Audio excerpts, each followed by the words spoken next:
बातमीपत्राला सुरुवात करूया। तुम्ही सोशल मीडियाचा वापर सर्वाधिक करत असाल तर ही बातमी तुमच्यासाठी आहे, कारण इंस्टाग्रामवरील मस्करी मैत्रिणीच्या जीवावर बेतल्याचं समोर आलंय। इंस्टाग्रामवर मुलाच्या नावे बनावट अकाउंट तयार करून मैत्रिणीची फसवणूक केली आहे। हा सगळा प्रकार साताऱ्यामध्ये घडलेला आहे। फेक अकाउंट असणाऱ्या मुलानं आत्महत्या केल्याचं भासवल्यानं मैत्रिणीनं गळफास घेऊन आत्महत्या केल्याचा धक्कादायक प्रकार समोर आलाय।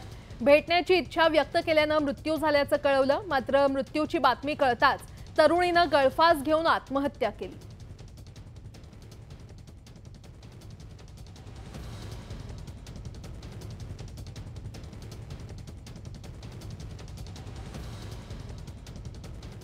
युजरनेम आणि त्याच्यासोबत अजून काय 4-5 युजरनेम होते।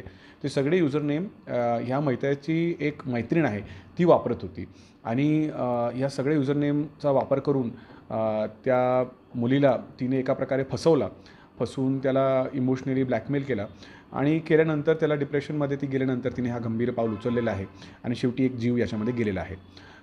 या प्रकरणाच्या अनुषंगाने सर्व पालकांना आणि सर्व मुलांना आणि मुलींना आम्ही आवाहन करतो की सोशल मीडिया फक्त व्हर्च्युअल नसून हा अस्तित्वात याचे बरेच परिणाम असतात, त्यामुळे हे वापरताना खूप काळजीपूर्वक वापरला पाहिजे।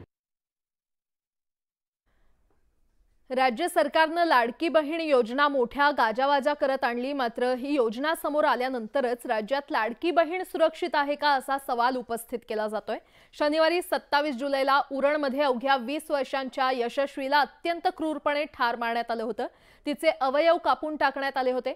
यशस्वी शिंदे हत्या प्रकरणातला आरोपी दाऊद शेखला 7 दिवसांची पोलीस कोठडी सुनावली आहे। तर उरणमधील यशस्वी शिंदे हत्या प्रकरणात हे ताजं असतानाच अमरावतीमध्ये एकतर्फी प्रेमातून एका तरुणानं तरुणीवर जीवघेणा हल्ला केला। भर चौकात दिवसा ढवळ्या या तरुणानं तरुणीवर चाकू हल्ला केला। या हल्ल्यात जखमी झालेल्या तरुणीवर रुग्णालयात उपचार सुरू आहेत। इंदापूरमध्ये इयत्ता 9वी मध्ये शिकणाऱ्या 14 वर्षीय अल्पवयीन मुलीवर शाळेतील कारकुनानं 14 वर्षीय अल्पवयीन मुलीवर बळजबरी करण्याचा प्रयत्न केला। संबंधित मुलीनं या कारकुनाला प्रतिकार केल्यानं त्यानं मुलीला कीटकनाशकाचं औषध पाजलं, यातच तिचा मृत्यू झालाय। या सर्व प्रकरणातून राज्यातील मुलींना योजना नको, संरक्षण द्या अशी मागणी सर्वत्र केली जाते।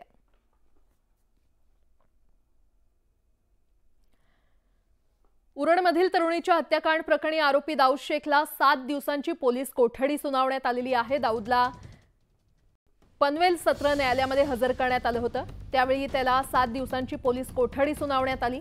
पोलिसांनी दिलेल्या माहितीनुसार आरोपी दाऊदनं गुन्हा कबूल केलाय। त्यानंच यशस्वी शिंदेची हत्या केली, मात्र त्यानं हत्या का केली याबाबत पोलीस कसून चौकशी करणार आहेत।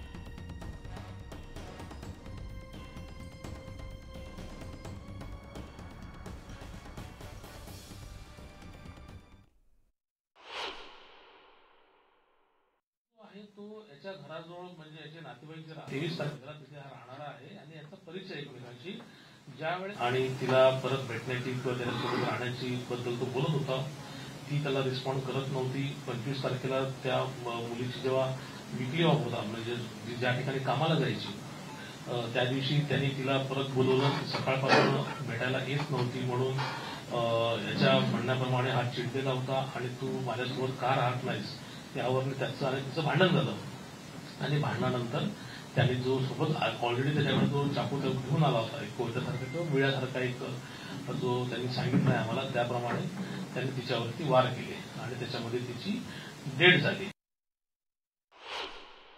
एकंदर दिसते की हा दाऊद आणि ही मुलगी शाळेमध्ये शिकायला होते यापूर्वी, जे डिसीज आहेत। शाळेत शिकल्यानंतर हा 10वी पर्यंत शिकला, ती पुढे 11वी शिकली। त्यांचा परिचय होता, त्या परिचयातनं हा जो काही तिच्या मागे लागला होता, या अनुषंगाने 2019ला एक पोक्सोचा गुन्हा सुद्धा विनयभंगाचा मॉलेस्टेशनचा या आरोपीवरती दाखल झालेला आहे। त्यामध्ये तो जेलमधनं काही दिवसानंतर सुटला, बाहेर आला आणि कोविडच्या काळामध्ये तो परत बँगलोरला गेला। मध्यंतरी तो मुलीला कॉन्टॅक्ट करण्याचा प्रयत्न करायचा आणि तिला म्हणजे आता एकंदरीत त्याच्या माहितीवरून असं कळतं की तिला तो भेटायला ये वगैरे जबरदस्ती करायचा, जर भेटायला गेले नाही तर तुझे फोटो वगैरे आम्ही व्हायरल करू, अशा प्रकारची भाषा त्यावेळेस तो वापरायचा।